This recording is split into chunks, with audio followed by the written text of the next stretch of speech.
Hey everybody, DJ Lou here, and up next, a long-term review of my Maui 5 Goes.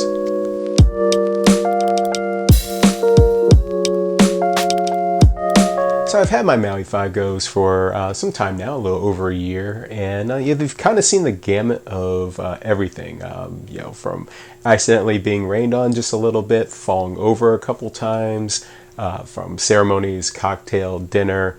And, what do I think about these now? I've had them for a year, and, would I still buy these now knowing everything that I've run into in the past year or so? Let's deep dive into this. Let's go through all the specs. Let's kind of tear everything apart. And, let's really examine this and see if this is the best of the best that's out there.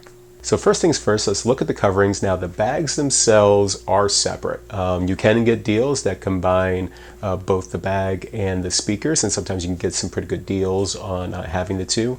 But MSRP, it's $100 for it, and they hold up pretty well. The bag for the sub is just a 3/4 covering. The bottom is not covered, and every now and then it will slide just a little bit off top. The surface of the sub itself is a little bit slick, and if things are kind of on sideways or whatnot, it might shift around just a little where you get like a 1/4 inch or less that gets exposed on the bottom. Now, naturally, if you take care of them generally, nothing's going to get nicked around. But if you are a little bit more abusive with your equipment, this may be a bit of exposure to have some damage on it. So just be aware that while these cover pretty well, they do have a tendency to slide if they're not, perfectly on.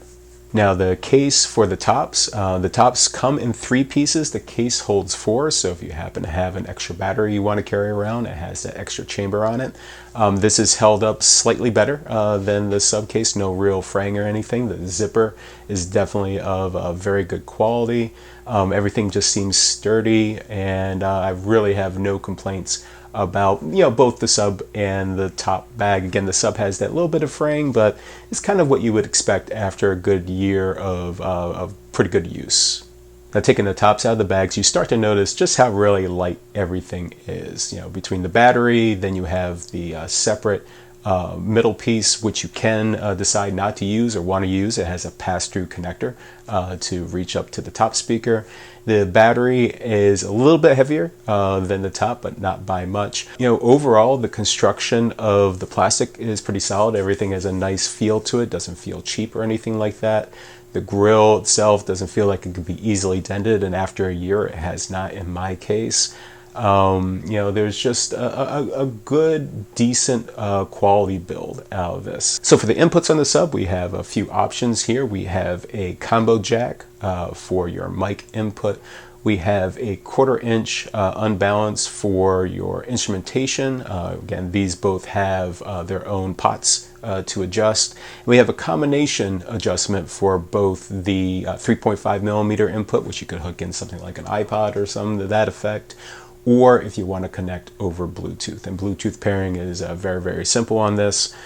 We also have a 2-band equalizer on it. We have on the sub side of the equation, and we have on the what they call high boost for the high end of the EQ spectrum. Now on the back side, we have 2 inputs, again, combo inputs for left and right. We also have a single output XLR to bypass over to another speaker if you go a little bit lower. We also have our standard IEC input and a fairly substantial on and off switch. Again, construction on this is definitely very solid, very well put together. All right, so let's start diving into some more specific numbers now. We're talking, $899 for the speaker setup. It's $99 for the bag. And again, you can find some combo deals out there that if you can find them, definitely take advantage of. There is also now a white option along with the black option, which is one I got. It was the only one available at the time. Now, for one of the most important things about this, battery life. So this has a 5200 milliamp hour battery. They rate it at 6 hours at 120 decibels. You got 10 hours of what they call live music mode, and that's at 104 decibels. And then there's 20 hours of what they call lounge mode, and that's rated at 96 decibels. Real world experience, I have done pre-ceremony, ceremony cocktail, dinner fill, dance fill, and I have still had at least 2 bars remaining on my LED indicator. I did finally get down to one green light indicator sometime later, and that's when I also was running the speaker for a good, I want to say, another hour or two when I was like unpacking my van and just doing some stuff. So the times that the rate is definitely way up there. I would dare say between 10 to 15 hours would be the standard time that you would see getting out of these. Now, charging them, they say it's 3 hours for a full charge. I would say that's about average. I want to say around an hour and a half, 2 hours is what I've been seeing for my charge. Now, there's one thing to note on this. If you have the sub itself and you're charging through the sub, which is the only way you can charge it unless you buy the additional charger pack they can buy separately. If you have it on the off position, it pushes out 2.5 amps of power to charge. If you have it on the on position, you'll only get 1.5 amps to charge. So if you have it powered on, it will take longer to charge it overall. But one additional note of this, if you do not have, and I think it's some type of power protection on it, if you have it off and it's been off for a little bit and you put the stalk in to charge, you won't see the charge light indicate, and sometimes you have to flip the speaker on and then flip it off to get that full charging power out of it. So just something to note when you do put your battery into charge, make sure that the charge light indicator is on, and if you want that full quick charge out of it, make sure the power button is off. Now, one complaint I have seen on a couple forums is its standby mode. So if there's no audio that goes to it, it goes into a power saving mode after 15 minutes. Now, I've personally not experienced this because I never have 15 minutes of just quiet on my speakers. I'm either playing ceremony music, or I'm rebroadcasting out the officiant or the couples, and I'm back to music again. So I've never had this personal experience behind it. Apparently, it does take a few seconds for it to come back once it receives that signal. So if you're doing a complete non-music ceremony and only picking up like one particular thing, you could run into a problem with this. So this is something to be aware of, that it does have a standby mode. I don't believe that they've made any changes. I don't see how they could actually do like a firmware update on this. There's no input for it. I guess you could stream it over Bluetooth if it had that capability, but I do not believe that's an option. But just something to think about, that if you do have a prolonged period of silence, again, I think the threshold is 15 minutes, it will go into standby mode. All right, so let's talk speakers and spectrum in this case. So we go all the way down to 50 hertz, all the way up to 20 kilohertz. Now, some people might say 50 hertz is just not low enough, but to be honest, do you really want really boomy bass for, again, cocktail, dinner? If you're trying to use these for dance, I would personally not use them. I do know some people who have just used the non-battery version for very small receptions. Again, I would defer over to my my Evolve 50s, but I personally, again, ceremony, cocktail, dinner, this is what my personal application for. So the 50 hertz is definitely more than adequate. I do EQ beyond what the Maui takes itself. So I have, of course, my Soundcraft mixer. And I do actually brain it up just a little bit. I find that the sound is a little bit extra flat compared to some others. Just needs a little bit more push in that higher end, and I actually kind of cut back down around the, I think it's around the 1000 side. Again, just to take a little bit of that harshness out. But I really think the replication that comes out of that post EQ is really, really solid. It does have an 8-inch sub. It uses a ferrite magnet. It's a 2-inch coil on it. Weighs in at 19.6 pounds. Again, super, super light. And for my international people, that's 8.9 kilos. Really featherweight, especially in the class of speakers that this resides in. On the tops, we have four 2.8-inch speakers. They're neodymium magnets with 1-inch coils. The top comes in at a just paltry 8.3 pounds. This thing is just so lightweight for what it puts out. 3.8 kilos, again, for my international people. When you hold this in your hand, you're just like, wow, this is just incredibly light. It does have 120-degree dispersion on it, so much like my Evolves, just a nice wide range that it covers. I like having that wide field of sound that comes out of it. Personally, I love it. I know some DJs don't, but it's been a real hit for me. So all together, sub, battery, the separate filler piece, and then when you add the top, 28.4 pounds. Featherweight, absolute featherweight in this, 12.9 kilos. Again, just super, super lightweight. This is all married up to a Class D amplifier. It has 200 watts of RMS power. It says 800 watts peak. I just don't buy the peak. I think that's extraordinarily generous of it. But what I will say, in real world practicality, I've done with 2 speakers, cutting over well over 200 people, and a waterfall, which is extraordinarily loud. I've done 1 speaker for 110, 120, and still had what I felt some overhead on it overall. Now, one common complaint that you will hear about this is that they're just quote unquote not loud enough. You have to turn it up all the way, and it's true. These speakers just don't have a lot of headroom. But that being said, I turn it up all the way. I use my IEMs to broadcast out, and I turn my IEMs about 80% or so of their volume, and then I control everything else through my digital mixer. Now, I still have what I would consider plenty of headroom to work with in there, but if you don't have that advantage of something, adding some gain on the back end on it, be it IEM or some other type of mixing source coming into it, you might have some problems with that. And that same thing goes with some people that are plugging some mics directly into it. Some people are saying that they're not loud with that direct mic input. And if that mic does not have a lot of gain on it, that will be the case. You just won't have a lot of headroom to work with it. But if you happen to be using, something with some type of gain control, especially like a wireless device, you do have some output controls on that. That would definitely work in this case. But just be aware. Again, this is not the loudest setup in the world, but for what it does, for what you're filling it in, I think it's more than adequate.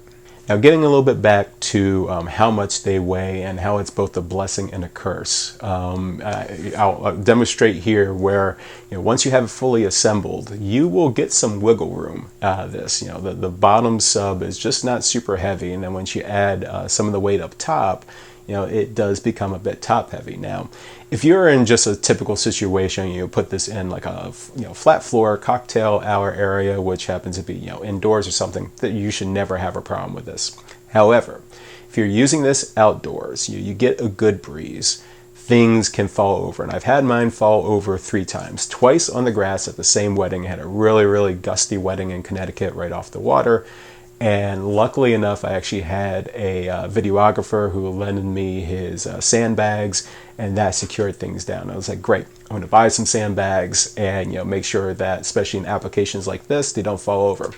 I still didn't do that. And the next application that I did, they fell over onto concrete, and my middle filler piece broke. Now, this is not a fault of LD's design or anything like that. They're not meant for an application like that, being falling over and all that. But just be aware, the way the proportions are on this, because it's so tall, because the sub is relatively light, less than 20 pounds.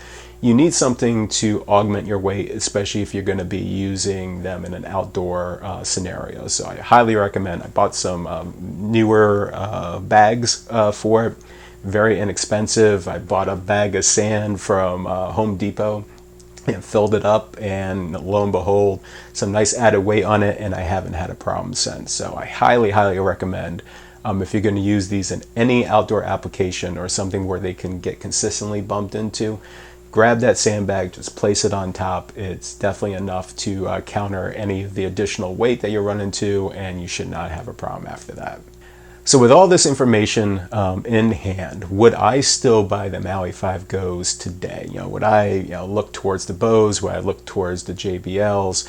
I'm going to be honest, I have not personally heard the Bose and JBL side by side with the Maui themselves. But I have heard of some people who I do trust their ears. I'm very good friends with them, and they've reported back to me that they felt that the Mauis sounded just a bit better. And again, these are not in the realm of incredible sound out of a $900 speaker. It's hard to really achieve incredible sound out of that. So let's get it out of the way. You're not getting, say, EV ETX class type sound out of this. You're talking plastic cabinetry, you're talking lightweight, you're talking battery power in this case as well. So, what do you get out of this? I think you get some really damn good sound out of it, especially with a little bit of equalization out of it, with proper placement, which is, I think, the biggest advantage of the Maui's or any battery-powered solution for that matter. Teaming this up with my IEMs gives me such flexibility. I can place it anywhere I want. For ceremonies, I can have them right up front. They are elegant enough where I do not have couples complaining about it. And I've talked to couples directly about this. Like, hey, I think the best placement is going to be up front. Do you mind if in a couple pictures you might end up catching these and like they're so small, they look good, it's totally fine. So I've never had a problem with a client having these speakers up front. So no longer do I have to worry about just firing from the side or firing from the back and just really flooding the area with sound, which in reality I want a much more even sound, nothing overpowering or anything like that. And this is what having the Maui 5 Go's, or even let's say if I had the JBLs as well, this is what that gives me, a really elegant solution that gives me great sound for what they are. They give me the wow factor. Again, I could take that ceremony speaker, pick it up and move it over to reception, and I have guests looking at me while it's still playing sound as I'm trekking it up. It's like, wow, I didn't even realize that was there. No, I didn't realize that you could just move this around. So that's what the reactions I love out of this is just this, amazement factor that they sound really good. They're portable. The battery life is really great out of it. Again, teaming them up with my IEM gives me just the utmost flexibility of how to use them. And they've just been a great addition. So I would personally absolutely buy these again. Matter of fact, I might buy a third just to have as a spare, or if I need some additional fill for those really, really big venues, which I do have a couple that I do every now and then. So I'm probably going to be in the market for a third. I would buy it again. I would highly recommend this. So it's something to take in consideration if you really are looking for something portable. If you're looking for something battery powered, especially I can say a ceremony setup and all that, this is definitely something to consider. Well, there's the video, and I hope you liked it. And if so, make sure you click that subscribe channel, make sure you hit that thumbs up, ding that notification bell for alerts, head over to my Patreon page and subscribe if you really like content like this. And if you want to see more, check out all the videos on my page. Thank you for watching.